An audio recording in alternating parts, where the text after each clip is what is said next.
Just over a year ago, the Smokehouse Creek fire burned more than 1 million acres in the Texas Panhandle, becoming the largest wildfire in state history. It prompted Texas lawmakers to take action during this most recent legislative session. We have Jayme Lozano Carver joining us with the Texas Tribune to talk more about what the lawmakers accomplished this session. Jayme, welcome and thanks for being with us. Thanks for having me. One of the biggest bills focused on wildfire prevention, and that is Senate Bill 34, which is now on the governor's desk awaiting his signature.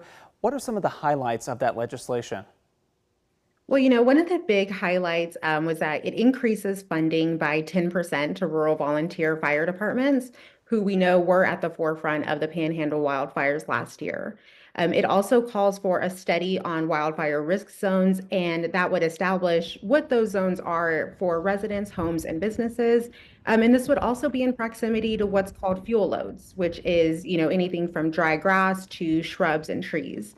And the last thing that the bill accomplishes is that there will now be a statewide inventory of firefighting equipment that is available to all fire departments.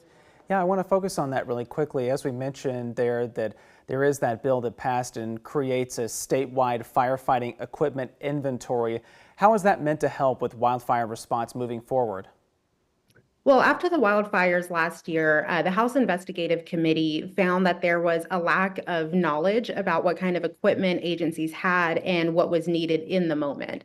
So this inventory it really sets out to be available to all fire departments in Texas, but it will also have a list of equipments that's available at that time, along with descriptions of that equipment and contact information of the fire departments who have it.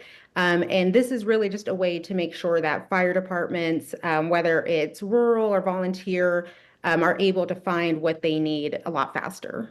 I want to circle back really quickly to that Smokehouse Creek fire. Of course, it was historic here for Texas, but an investigative committee said that electrical lines for oil field equipment sparked that fire. What approach did lawmakers take to address that problem now?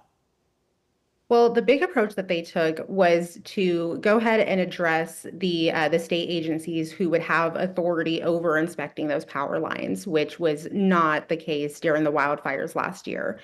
So one of the bills by Representative Ken King, it actually gives the Railroad Commission and the Public Utility Commission the authority to work together in these situations now.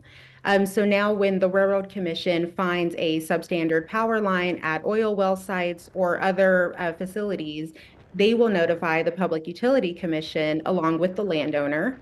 And then the two agencies will then work together to request a state fire marshal or a local authority to also inspect the site.